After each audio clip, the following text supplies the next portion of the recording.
Dear class 9th student, उम्मीद है आप खैरियत से होंगे। क्लास 9 चैप्टर नंबर 6 ट्रिग्नोमेट्री की लास्ट एक्सरसाइज 6.6 को आज की वीडियो में कंप्लीट सॉल्व करेंगे। तमाम क्वेश्चन का टाइम कोड डिस्क्रिप्शन में मौजूद है। अपनी मर्ज़ी के क्वेश्चन के टाइम कोड के ऊपर क्लिक करके आप रिक्वायर्ड वीडियो या रिक्वायर्ड क्वेश्चन समझ सकते हैं। तो अगेन एक्सरसाइज को स्टार्ट करने से पहले थोड़ा सा बेसिक कॉन्सेप्ट है, ये समझ लें। बाकी तो हमने काफ़ी सारे काम जो है वो पहले कर लिए हुए हैं। एक छोटी सी बात रह गई है, वो ये है the angle of elevation and the angle of depression. आपने एंगल के बारे में काफ़ी डिटेल से बात की है, एंगल के ऊपर ही हम काम कर रहे हैं सारे। अब है angle of elevation and angle of depression. अब ये क्या होता है, ये ज़रा गौर से समझ लें। छोटा सा टॉपिक है, आसान सा है। ये आपको एक बिल्डिंग नज़र आ रही है, ठीक है। ये फुट ऑफ द बिल्डिंग है, ये टॉप ऑफ द बिल्डिंग है, यानी बिल्डिंग का टॉप, ये बिल्डिंग का सबसे नीचे वाला हिस्सा। तो एक बंदा इधर जो है वो सेंटर में खड़ा है, ठीक है। ये सेंटर पे खड़ा है, ये इधर से देख रहा है। तो अगर यहाँ से खड़े होके आप बिल्डिंग के टॉप पे देखें, यहाँ से पे खड़े होके यहाँ पे खड़े हैं, बिल्डिंग के टॉप पे देख रहे हैं, तो वो टॉप ऑफ द बिल्डिंग पे देख रहे हैं। तो ये हमारा जो एंगल है वो एंगल ऑफ एलिवेशन कराएगा, यानी एंगल ऊपर की तरफ जा रहा है। देखिए एरो ऊपर की तरफ है, ठीक है। अब अगर यहाँ पे खड़े होके आप, जैसे आप देखें ना, कहीं भी ज़मीन पे खड़े होता है, ऊपर की तरफ देख रहे होते हैं, किसी बिल्डिंग को, किसी प्लाजे को, किसी टावर को देख रहे होते हैं, जैसे ऊपर की तरफ देख रहे हैं यहाँ पे, तो ये जो एंगल यहाँ पे बन रहा होता है वो एंगल ऑफ एलिवेशन कहलाता है। फिर अगर आप फुट ऑफ द बिल्डिंग देख रहे हैं, ये नीचे की तरफ देख रहे हैं, ऐसे ऊपर खड़े हैं और नीचे की तरफ देख रहे हैं, ये एंगल ऑफ डिप्रेशन कहलाएगा, एंगल ऑफ डिप्रेशन कहलाएगा। डिप्रेशन से वैसे ही मुराद ये कि कम होना, नीचे की तरफ आना, तो एंगल ऑफ डिप्रेशन और एंगल ऑफ एलिवेशन। तो ये आपने एंगल ऑफ डिप्रेशन और एंगल ऑफ एलिवेशन को समझना। ये एक बिल्डिंग की एग्जांपल दी गई है और उसी हिसाब से फिर आगे जो है वो क्वेश्चन भी हैं। तो इसके बाकी टर्मिनोलॉजी, बाकी फार्मूले वही हैं, बस जस्ट एंगल ऑफ एलिवेशन और एंगल ऑफ डिप्रेशन का बार बार जिक्र करेगा वो क्वेश्चन में। जैसे क्वेश्चन में जिक्र करेगा, जैसे यहाँ पे देखें, इसने एंगल ऑफ डिप्रेशन की बात की है, ठीक है। एंगल ऑफ डिप्रेशन की बात की है, तो ये बंदा यहाँ पे खड़ा है, ठीक है। बंदा यहाँ पे खड़ा है और इधर वो नीचे की तरफ देख रहा है, ठीक है। वो इधर नीचे की तरफ देख रहा है, एंगल ऑफ डिप्रेशन कहलाएगा। ये एंगल ऑफ एलिवेशन होगा, ठीक है। इधर बंदा इधर खड़ा है और ऊपर की तरफ देख रहा है। तो आपने बस इस बात का ख्याल रखना है कि एंगल ऑफ एलिवेशन कब यूज़ करना है और एंगल ऑफ डिप्रेशन कब यूज़ करना है। मोस्टली वो क्वेश्चन के अंदर एंगल ऑफ डिप्रेशन और एंगल ऑफ एलिवेशन का जिक्र कर देगा, लेकिन कई दफ़ा वो नहीं भी करेगा और हमने खुद ही जज करना है कि जो सिचुएशन उसने बताई है उसके मुताबिक कौन सा एंगल बन रहा है। तो बड़ा आसान सा टॉपिक है।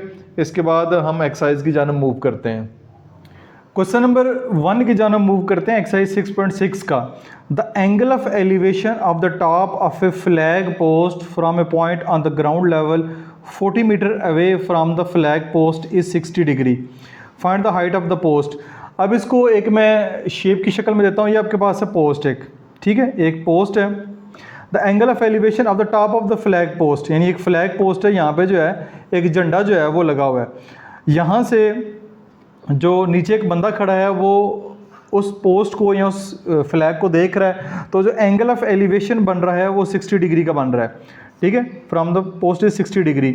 उसके बाद on the ground level 40 metre away from the flag post, ये जो बंदा खड़ा है, ठीक है, ये जहाँ पे एंगल बन रहा है, ये 40 मीटर दूर है, 40 मीटर दूर है इस फ्लैग पोस्ट से, ठीक है। ये फ्लैग पोस्ट है, इससे 40 मीटर दूर है और यहाँ पे खड़े होकर जो झंडा देख रहा है वो वहाँ पे जो एंगल ऑफ एलिवेशन बन रहा है वो 60 डिग्री का बन रहा है। Find the height of the post. आपने ये वाली जो पोस्ट है इसकी हाइट फाइंड करनी है, इसकी हाइट फाइंड करनी है। इसको मैंने एक्स कर दिया है, ये 60 डिग्री, और ये आपके सामने एक राइट एंगल ट्राइंगल बन रही है, जो कि हम पहले भी सॉल्व करते रहे हैं, क्योंकि बंदा बिल्कुल इधर तो खड़ा नहीं हो सकता। ये फ्लैग पोस्ट बिल्कुल सीधी होगी, ये टेढ़ी भी नहीं होगी, बिल्कुल सीधी।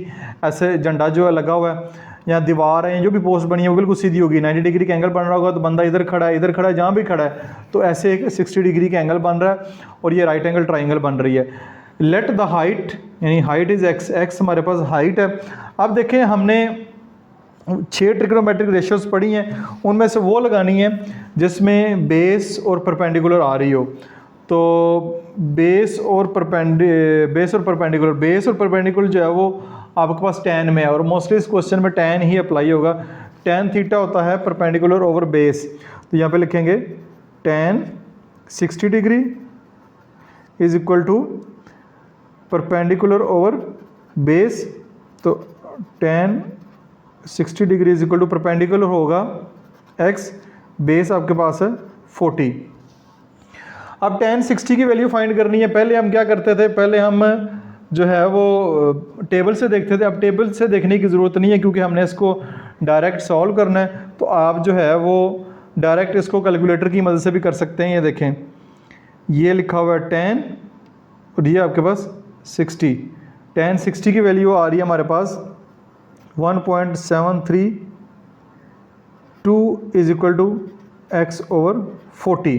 ये आपके पास आ गई। अब आपने सिंपल काम ये करना है, क्रॉस मल्टीप्लाई करवा दें। x is equal to 40 multiply by 1.732।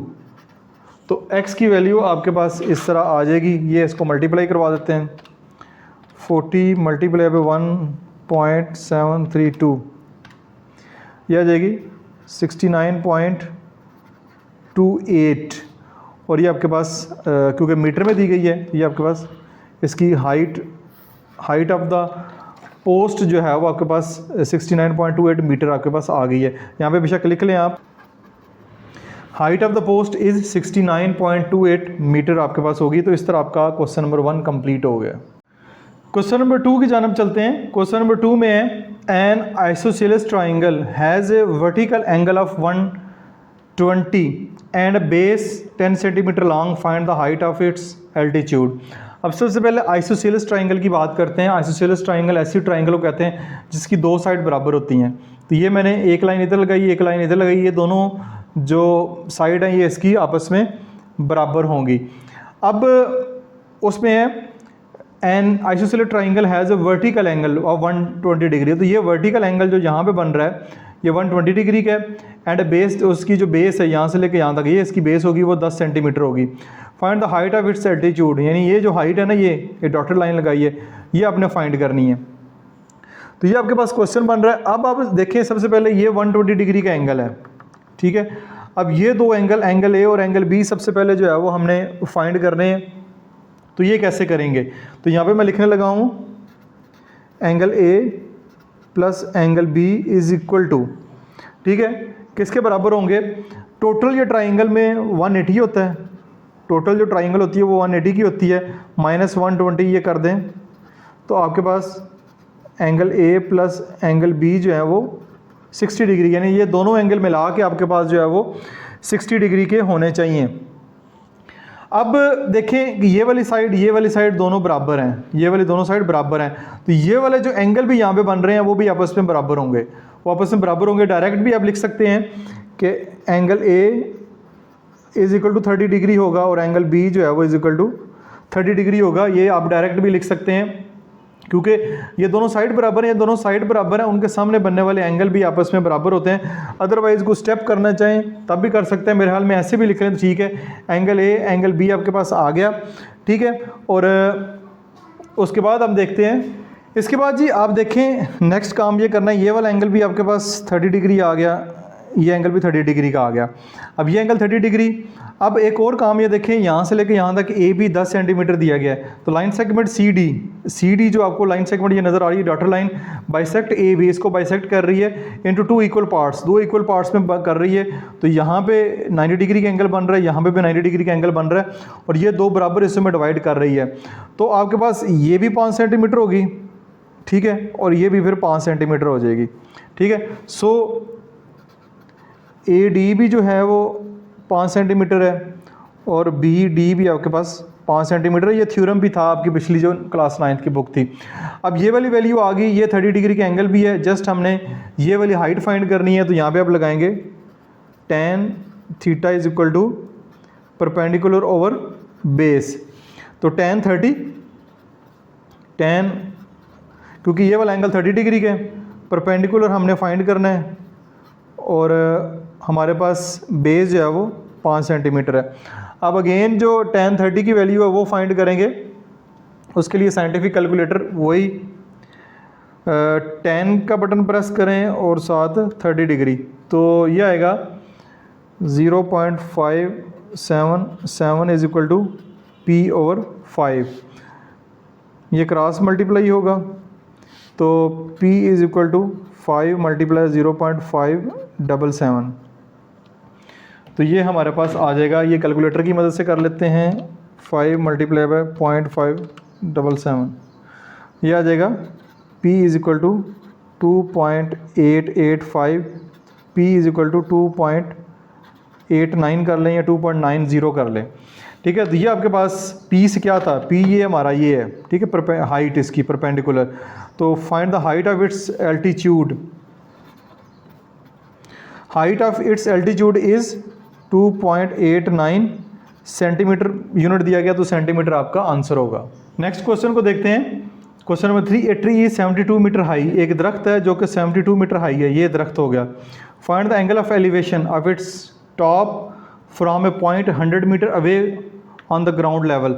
ये जो है दरख्त है, दरख्त से 100 मीटर दूर, 100 मीटर दूर इस तरफ, यहाँ पे एंगल ऑफ एलिवेशन आपने फाइंड करना है। एंगल ऑफ एलिवेशन से मुराद है कि ऐसे बंदा या कोई भी चीज़ खड़ी है वो इसको इधर यहाँ पे देख रही है, तो ये जो एंगल बन रहा है, ये वाला जो थीटा एंगल बन रहा है, ये आपने फाइंड करना है। यहाँ से यहाँ तक का फासला 100 मीटर है और ये दरख्त 72 मीटर हाई है। तो आपके पास सिंपल सा है कि आपने वो वाला यहाँ पे अप्लाई करना है ट्रिग्नोमेट्रिक रेशियो जिसमें ये दोनों आते हैं। तो ये हमारे पास होगा tan theta is equal to perpendicular over base, तो tan theta is equal to perpendicular होगा 72, ये आ जाएगा नीचे 100, तो tan थीटा आएगा 72 डिवाइडेड बाय 100, ये 0.72 आएगा, 0.72। अब हमने थीटा फाइंड करना है, ठीक है, थीटा फाइंड करना है, तो थीटा को इधर ही रखें, tan को इधर ले आएँ, यहाँ पे tan इन्वर्स हो जाएगा 0.72, इधर आके इन्वर्स हो जाएगा। ये भी आप अगेन कैलकुलेटर की मदद से करेंगे जो कि मैंने आपको सिखाया हुआ है। इसका साइंटिफिक कैलकुलेटर आप ओपन करें, शिफ्ट प्रेस करें, tan प्रेस करें, tan इन्वर्स आ जाएगा 0.72, तो ये आपके पास वैल्यू आ रही है 35.75, आगे 3 भी लिखा हुआ है, इसको लिखना लिख लें वरना यहाँ तक भी ठीक है। तो ये आपके पास थीटा, ये जो एंगल बन रहा है यहाँ पे वो 35.75 डिग्री का एंगल बन रहा है, यही हमने इस क्वेश्चन में फाइंड करना है। नेक्स्ट क्वेश्चन नंबर 4 है हमारे पास। क्वेश्चन नंबर 4 में कह रहा है ए लेडर, लेडर होती है सीढ़ी, makes an angle of 60 degree, एक एंगल 60 डिग्री का बना रही है with the ground and reach a height of 10 metre long along the wall. एक 10 मीटर ऊंची दीवार है, दीवार के साथ एक सीढ़ी लगी हुई है इस तरह, और वो एंगल बना रही है 60 डिग्री का, और ये एंगल ऑफ एलिवेशन ही होगा क्योंकि सीढ़ी इस तरह दीवार के साथ लगी हुई है, तो ये एंगल ऑफ एलिवेशन ही होगा। Find the length of the ladder, ladder जो सीढ़ी है, ये वाली सीढ़ी है, इसकी लंबाई मापनी है आपने, ये ठीक है। ये अगेन राइट एंगल ट्राइंगल आपके पास बन रही है, ये समझ लें कि आपने इसका हाइपोटेन्यूस फाइंड करना है। परपेंडिकुलर दिया गया है, बेस हमारे पास नहीं है, और यहाँ पे दिया गया एंगल दिया गया है। तो let the length of the ladder, उसको हमने एक्सपोज कर लिया। अब हमने वो ट्रिग्नोमेट्रिक रेशियो लेनी है जिसमें ये दोनों आते हों, ठीक है, परपेंडिकुलर ओवर हाइपोटेन्यूस। तो परपेंडिकुलर और हाइपोटेन्यूस में आ रहे हैं, ठीक है, तो आपने ये लेनी है, इसके अलावा कोई और नहीं लेनी। साइन थीटा, तो यहाँ पे लिखेंगे sine theta is equal to perpendicular over hypotenuse, तो sine 60 degree is equal to perpendicular आपके पास 10 है और हाइपोटेन्यूस आपने फाइंड करना है।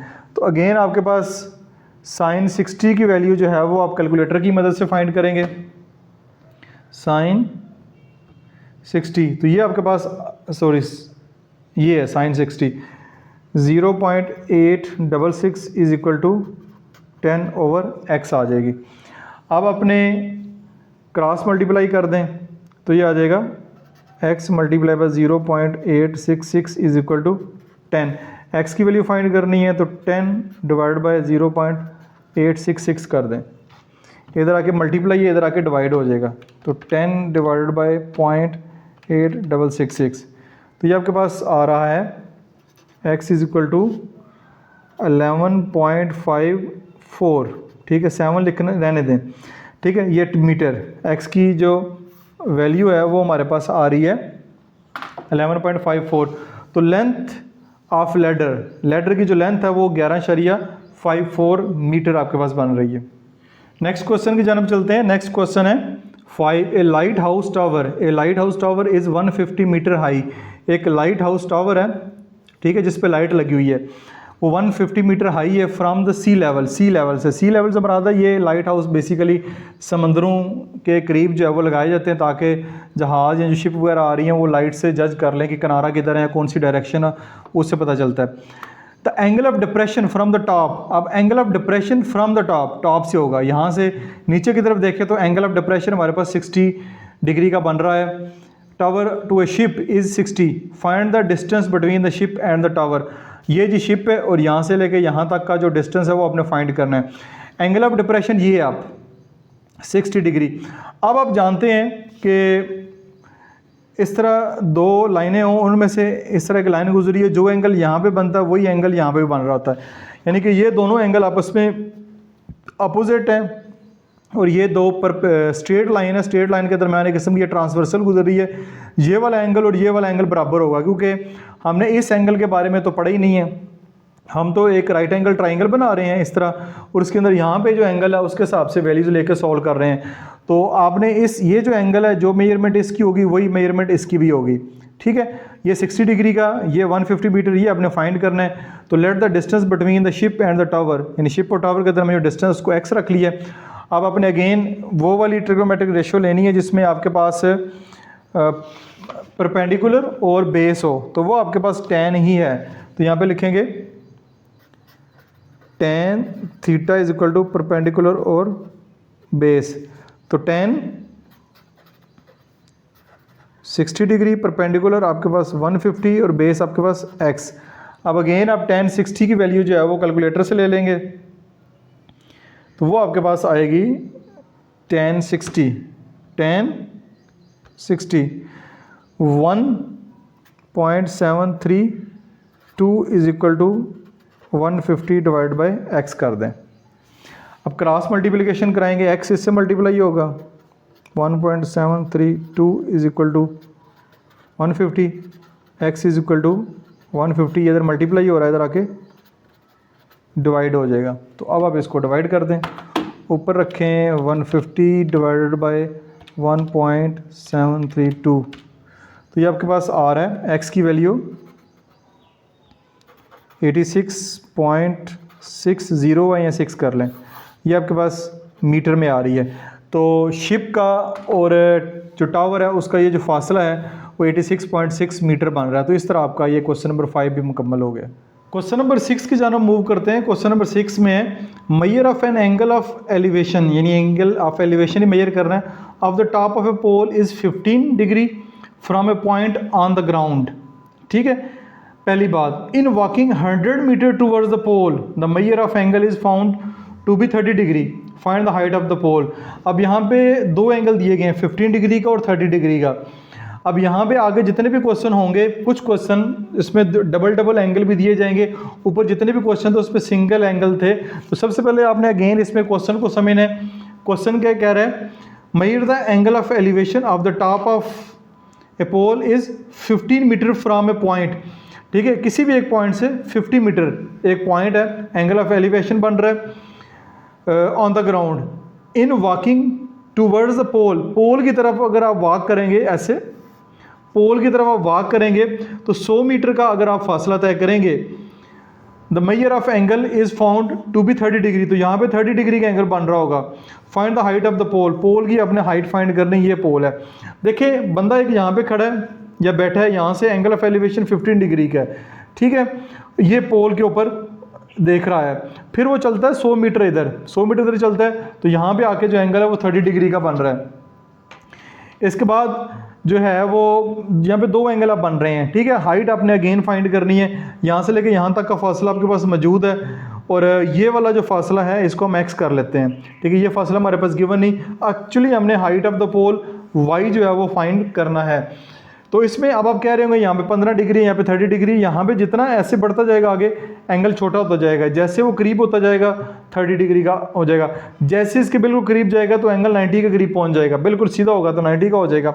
तो इसमें जो पहला काम करना है इसको मैंने सॉल्व किया हुआ है। Let B C is equal to x, B C is equal to x कर लिया and D C is equal to y कर, इनको नाम दे दिए हैं एक्स और वाई के। अब आपके पास दो ट्राइंगल बन रही हैं, ये वाली ट्राइंगल बन रही है बी सी डी, ये वाली ट्राइंगल बी सी डी, और ये वाली जो ट्राइंगल है, ये बड़ी ट्राइंगल ये बन रही है ACD, दो ट्राइंगल बन रही हैं। पहले हम ट्राइंगल ये वाली सॉल्व करते हैं BCD। इसमें आपके पास यहाँ पे 30 डिग्री का एंगल है, तो ये वाली दोनों रेशो हमें चाहिए, ये वाली दोनों साइड्स हमें चाहिए। तो हम लिखेंगे tan 30 is equal to DC divide by BC, DC divide by BC कर देंगे। अब tan 30 क्या होता है? tan 30 आपके पास आता है 0.577, ये हमारे पास tan 30 की वैल्यू होगी। DC y है, BC आपके पास x है, तो आपने यहाँ से x की वैल्यू निकाल लेते हैं, ये वाली वैल्यू निकाल लेते हैं, ये तो नहीं निकलेगी अभी, ये निकालते हैं तो ये x उधर चला जाएगा और ये इसके नीचे आ जाएगा। तो x is equal to y over 0.577, ये आपके पास x की वैल्यू आ गई है। लेकिन इसमें y वेरिएबल मौजूद है, जब तक y की वैल्यू मुकम्मल नहीं होगी तो यहाँ पे x की वैल्यू भी नहीं आ सकती। लेकिन यहाँ से हमने एक x की वैल्यू जो है वो हमें नज़र आ रही है, वो हमने निकाल ली है। अब आते हैं दूसरी ट्राइंगल की जानब, ये वाली ट्राइंगल, ये वाली ACD बड़ी वाली ट्राइंगल। बड़ी वाली ट्राइंगल में समझे कि ये जो लाइन लगी है ना, ये वाली, ये नहीं है, ठीक है। ये पूरी एक ट्राइंगल है ACD, इसमें आपके पास ये वाली वैल्यू मौजूद है 15, ठीक है। x की वैल्यू आपके पास आ गई है, ये पूरी की पूरी जो है वो x जमा 100 मीटर हो जाएगी, ठीक है। ये पूरी की पूरी वैल्यू ये हमने फाइंड करनी है। तो tan 15 is equal to DC divide by AC, DC यानी परपेंडिकुलर डिवाइड बाई बेस। तो tan 15 होता है 0.268 is equal to y divide by 100 plus x. 100 plus x क्यों की है? क्योंकि ये 100 है और ये x है, तो दोनों को जमा करेंगे तो हमें क्योंकि पूरी वैल्यू ये वाली चाहिए, तो 100 प्लस एक्स हो जाएगा।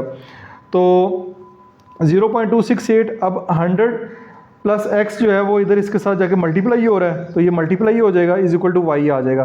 दोनों के दरमियान इधर 1 लगा लें, क्रॉस मल्टीप्लाई करवाएंगे, ये इससे मल्टीप्लाई होगा, ये इससे मल्टीप्लाई होगा, तो ये आ जाएगा 0.268 multiply by 100 plus x is equal to y. तो ये आ जाएगा 26.8 जब मल्टीप्लाई होगा इसके साथ, और ये एक्स से मल्टीप्लाई होगा 0.268 एक्स हो जाएगा इज इक्वल टू वाई।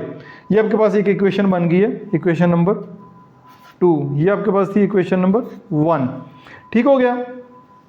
अब यहाँ पे जो x है ना, ये वाला x, इसकी वैल्यू हमने ये फाइंड किया, ये हम यहाँ पे पुट करते हैं। Put x is equal to y over 0.577, वो 26.8 प्लस 0.268 मल्टीप्लाई बाय इस x की जगह y ओवर 0.577 मैंने पुट किया, इज इक्वल टू वाई आ गया। अब इन दोनों को सॉल्व करेंगे, 0.464 y आ जाएगा इज इक्वल टू वाई।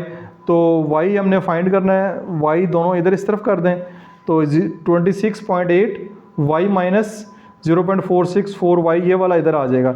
जब इन दोनों को माइनस करेंगे, ये 1 y है, ये 1 y है, 1 में से 0.464 माइनस करेंगे 0.535 आपके पास आ जाएगा y। अब y की वैल्यू फाइंड करनी है, 0.535 इधर जाके इसके साथ डिवाइड हो जाएगा, जब डिवाइड करेंगे तो y is equal to 50 metre आपके पास आंसर आ जाएगा, ये आपके पास y आ जाएगा। इस तरह के आगे भी क्वेश्चन हैं, तो अगर आपको ये अच्छे से नहीं समझ आया तो नेक्स्ट क्वेश्चन जब आप समझेंगे जिसमें 2 ट्राइंगल्स बन रही हैं, तो उसमें फिर हम ज़्यादा बेहतर तरीके से इसको समझ लेंगे। अदरवाइज़ इस वीडियो को दोबारा इस क्वेश्चन की देखें, तब भी आपको ये क्वेश्चन जो है वो ज़्यादा बेहतर तरीके से समझ आ जाएगा। थोड़ा सा पहले से डिफरेंट है क्योंकि यहाँ पे 2 ट्राइंगल अब आ चुकी हैं। नेक्स्ट क्वेश्चन नंबर 7 है, find measure of an angle of elevation of sun if a tower 300 metre high cost a shadow of 4 metre long. अच्छा जी, find the measure of an angle, angle ही measure करना है, angle of elevation if a sun, यहाँ पे सूरज है, ठीक है, उसका एक शेडो बन रहा है टावर का, ठीक है, टावर का एक शेडो बन रहा है। टावर जो है वो 300 मीटर ऊंचा है, ठीक है। हाई कास्ट शेडो, शेडो उसका 450 मीटर होता है, यानी सूरज जब आपके ऊपर बिल्कुल होता है तो शेडो आपने देखा होगा कि आपका भी शेडो बनता है, आपकी हाइट से बड़ा बनता है, और 400 मीटर के फासले के ऊपर है। फाइंड द एंगल ऑफ, यानी ये वाला एंगल ऑफ एलिवेशन फाइंड करना है। तो सेम बिल्कुल आसान क्वेश्चन है, tan theta is equal to perpendicular over base कर लें, tan की वैल्यू होगी परपेंडिकुलर ओवर बेस, तो tan theta is equal to perpendicular है आपके पास 300, बेस आपके पास 450, तो tan थीटा आपके पास आ जाएगा यहाँ पे 300 को 450 पे डिवाइड कर दें, डिवाइड बाय 450, तो 0.67 कर लेते हैं राउंड ऑफ करके।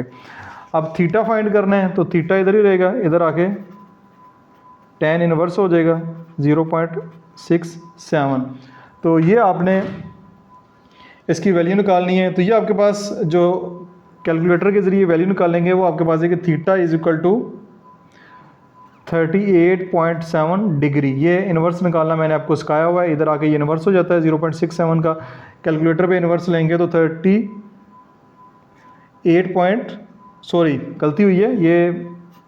33.7 डिग्री है, ठीक है, 33.7 डिग्री आपके पास जो है इसका एंगल आ जाएगा। तो ये आसान सा क्वेश्चन है, ये आपने समझ लिया है। क्वेश्चन नंबर 8 की जानब चलते हैं। क्वेश्चन नंबर 8 भी बिल्कुल सेम हमने जो क्वेश्चन नंबर 6 किया उस जैसे ही है।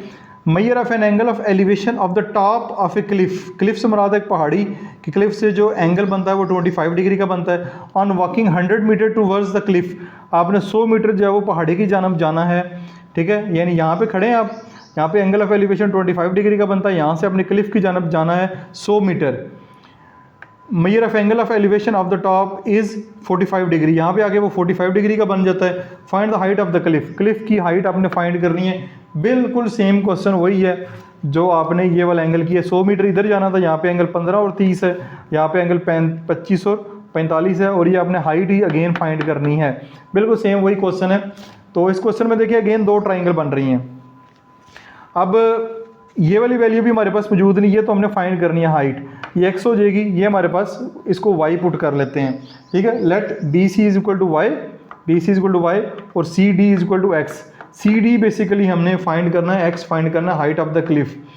अब सबसे पहले ये वाली ट्राइंगल लेते हैं, ये वाली tan 45 C D divide by B C perpendicular over base आ जाएगा। तो tan 45 की वैल्यू 1 आती है, is equal to X over Y हो जाएगा।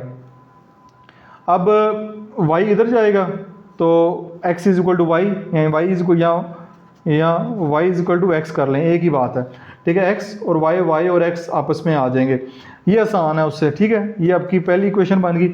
अब आते हैं दूसरी ट्राइंगल, ये वाली बड़ी वाली है, इन ट्राइंगल ACD, बड़ी वाली ट्राइंगल में tan 25 लेंगे। अगेन आपके पास ये CD divide by AC, CD divide by AC आपके पास होगा, ये इसकी पूरे की बेस है, ये आपके पास परपेंडिकुलर है। तो tan 25 आपके पास 0.466 इज इक्वल टू CDX है, और AC आपके पास 100 प्लस y आएगा, 100 प्लस y। तो 0.466 ये इधर जाके इससे मल्टीप्लाई होना है, इसने इधर मल्टीप्लाई होना है, क्रॉस मल्टीप्लिकेशन, तो ये आ जाएगा 0.466 is equal to 100 plus y is equal to x। अब हमने क्योंकि वैल्यू फाइंड करनी है x की, तो ये y ख़त्म करना पड़ेगा। y की वैल्यू पुट करेंगे जो कि हमारे पास x आई है, y is equal to x हमारे पास आया है, तो ये आ जाएगा 0.466 100 प्लस x, y की जगह हम x पुट कर देंगे, फिर ये अंदर मल्टीप्लाई कराएंगे 46.6 प्लस 0.466 x आ जाएगा इज इक्वल टू एक्स। ये x वाली दोनों टर्म एक तरफ कर दें, ये 1x माइनस 0.466x करेंगे, यानी कि 1 ये 1 है तो माइनस करेंगे 0.534x आ जाएगा। तो x इधर ही रहेगा, 0.534 इधर आके डिवाइड हो जाएगा। जब ये डिवाइड करेंगे हम तो x की वैल्यू हमारे पास आ जाएगी 87.4 मीटर। ये आपके पास जो है वो 87.4 मीटर आपके पास है। Find the height of the Cliff, Cliff की जो हाइट है वो x आपके पास 87.4 मीटर आ गई है। तो इसमें कैलकुलेशन ज़्यादा आसान थी, तो आपने कमेंट्स में ख़ास तौर पे इन क्वेश्चन के बारे में बताना है कि आपको किस हद तक ये क्वेश्चन जो है वो समझ आए हैं। क्वेश्चन नंबर 9 की जानब चलते हैं। फ्रॉम द टॉप ऑफ ए हिल, हिल के ऊपर से, पहाड़ी के ऊपर से 30 मीटर है, जो कि 300 मीटर ऊंची है, जो कि 300 मीटर ऊंची है, ये पहाड़ी आ गई हमारे पास 300 मीटर ऊंची। The measure of angle of depression, अब एंगल ऑफ डिप्रेशन की बात कर रहा है, of a point on the near shore of the river is 70 degree, ठीक है, 70 डिग्री है। And the measure of the angle of depression of a point directly cross the river is 50 degree, ठीक है। रिवर को cross करने के बाद, यानी एक एंगल 70 डिग्री का बन रहा है, एक 50 डिग्री का बन रहा है, ठीक है। Find the width of the river, river की जो विड्थ है, जो चौड़ाई है वो मापें। How far is the river from the foot, उससे रिवर कितना दूर है। अब देखें एक बंदा यहाँ पे खड़ा हुआ है, ठीक है, तो एंगल ऑफ डिप्रेशन एक बन रहा है 50 डिग्री का, यानी ये एंगल ऑफ डिप्रेशन 50 डिग्री का बन रहा है, एक 70 डिग्री का बन रहा है, ठीक है। अब हमने इससे पहले देखा है कि जो एंगल इधर बन रहा है ना 50 डिग्री का, वही एंगल इधर बनेगा, इधर 50 इधर 50, ये आपका 70 डिग्री का एंगल बन रहा है इधर, ठीक है, 70 का बन रहा है, वो इधर जो है वो 70 डिग्री का हो जाएगा। ये हमने पहले डिप्रेशन वाले, एंगल ऑफ डिप्रेशन वाले क्वेश्चन सॉल्व किए हैं, ठीक हो गया। अब आपने ये बताना, दो काम करने, find the width of the river, river ये रिवर है, ठीक है। इसकी विड्थ फाइंड करनी है, यहाँ से यहाँ तक रिवर की विड्थ है एक्स, वो फाइंड करनी है। How far is the river from the foot, ये फुट है, ये फुट है, इससे रिवर कितना दूर है ये भी हमने फाइंड करना है। ये वाली दो वैल्यू अगेन हमने फाइंड करनी है। तो आसान सा क्वेश्चन है, जो हमने पहले किए हैं वही क्वेश्चन है। क्वेश्चन अपने सबसे पहले समझना है। Let the width of the river, river की जो विड्थ है वो X, distance from the hill, hill से कितना डिस्टेंस है वो है वाई, वो हमने वाई कर लिया। दो ट्राइंगल है, पहले ये वाले ट्राइंगल लेते हैं। In triangle B C D आपके पास, अब देखें tan 70 डिग्री लेंगे, tan 70 degree perpendicular over base, perpendicular over base होगा 300 डिवाइड बाई वाई, tan 70 आता है 2.747 is equal to 300 divide by Y आ जाएगा। क्रॉस मल्टीप्लाई करवाएंगे तो y is equal to 300 divide by 2.747 आ जाएगा। जब इनकी कैलकुलेशन करेंगे तो y की वैल्यू आपके पास 109.21 आ जाएगी, यानी ये वाला फासला 109.21 मीटर आ रहा है। अब ये वाला फासला फाइंड करना है, तो उसके लिए in triangle A C D, अब इस ट्राइंगल की बात करेंगे, tan 50 is equal to D C divide by A C, D C divide by A C, तो tan 50 होता है 1.917 is equal to D C हमारे पास 300 है, और ये वाली value A C value x और y है, तो x जमा y कर दें तो y की वैल्यू हमारे पास आ चुकी है। ठीक है, सॉरी पहले इनको क्रॉस मल्टीप्लाई करवा लेते हैं, ये इधर चला जाएगा, ये इधर चला जाएगा, तो x plus y is equal to 300। ठीक है, ये आपका 300 आ जाएगा और ये आपका 1.97 इसके नीचे आ जाएगा। क्रॉस मल्टीप्लाई नहीं किया बल्कि इसको उठा के इधर कर दिया, इसको उठा के इधर कर दिया, तो आपका x जमा y is equal to 300 divide by 1.917 आ जाएगा। x जमा वाई में y की वैल्यू पुट करेंगे, आप ये y है, y की वैल्यू जो है आप यहाँ पे पुट करेंगे, जो निकालिए 109.21, और ये आपके पास इसको जब सॉल्व करेंगे तो ये आपके पास 251.74 आ जाएगा। तो ये प्लस हो रहा है, इधर जाके माइनस होगा, तो x की वैल्यू आ जाएगी 142.53, 142.53 आपके पास वैल्यू आ जाएगी, यानी ये वाली वैल्यू जो है वो 142.53 है। अब बुक के लास्ट के ऊपर जो उसने आंसर दिया है, how far river from the foot, foot से रिवर कितना दूर है, इन दोनों वैल्यूज़ को जमा करना है, x और y को जो है वो जमा करना है। दोनों वैल्यूज़ को जमा करेंगे तो 251.7 मीटर आपके पास आ रहा है, 251.7 मीटर, यानी x और y की वैल्यू अलग-अलग भी निकाल दी है। ठीक है, क्योंकि दो बातें पूछनी है, find the width of the river, river की जो विड्थ है 142.53 मीटर है, और how far is the river from the foot, foot से रिवर कितना दूर है, इन दोनों को जमा कर दें, इन दोनों वैल्यूज़ को, तो वो 251.7 मीटर आपके पास इसका आंसर आ जाएगा। तो ये आपका इस तरह जो क्वेश्चन नंबर 9 है, थोड़ा लेंथी था लेकिन यहाँ पे आपका ये क्वेश्चन मुकम्मल हो गया। नेक्स्ट क्वेश्चन नंबर 10 है, लास्ट क्वेश्चन। एक kite has 150 metre of string attached to it, यानी एक पतंग को बंदा उड़ा रहा है, उसके साथ जो रस्सी है स्ट्रिंग 120 मीटर की है, to it when at angle of elevation 50 degree, angle of elevation 50 degree का, how far is it above the hand holding it, यानी कि आपने वो कितनी ऊंची है वो आपने फाइंड करना है। ठीक है, assume that the string is stretched, आपने जब पतंग उड़ाई हो तो आप देखते हैं कि वो स्ट्रिंग जो है वो स्ट्रेच नहीं होती पूरी, थोड़ी सी लटकी होती है, लेकिन यहाँ पे उसने कहा कि बिल्कुल ये स्ट्रिंग जो है वो सीधी है, एंगल ऑफ एलिवेशन भी बता दी है, और आपने how far is it above the hand, हाथ से कितना ऊपर है, ऊंचाई आपने फाइंड करनी है, हाइट फाइंड करनी है। तो यहाँ पे आप लिखेंगे how far is it above the holding hand it. ठीक है, height is equal to x कर दें, तो ये अब इसमें देखें आपके पास आ रही है ट्रिग्नोमेट्रिक रेशो, आप लगाएंगे tan ही लगाएंगे, क्योंकि आपके पास परपेंडिकुलर ओवर और हाइपोटेनियस है, ये 90 डिग्री का एंगल है, तो आप लगाएंगे sine theta is equal to perpendicular over hypotenuse लगाएंगे, तो ये आपके पास आ जाएगा sine 50 degree is equal to perpendicular, आपके पास x है, h आपके पास 120 है, तो साइन 50 की वैल्यू हम निकाल लेते हैं, ये साइन ये 50, ये आएगा साइन 50 की value 0.766 is equal to x is equal to 120।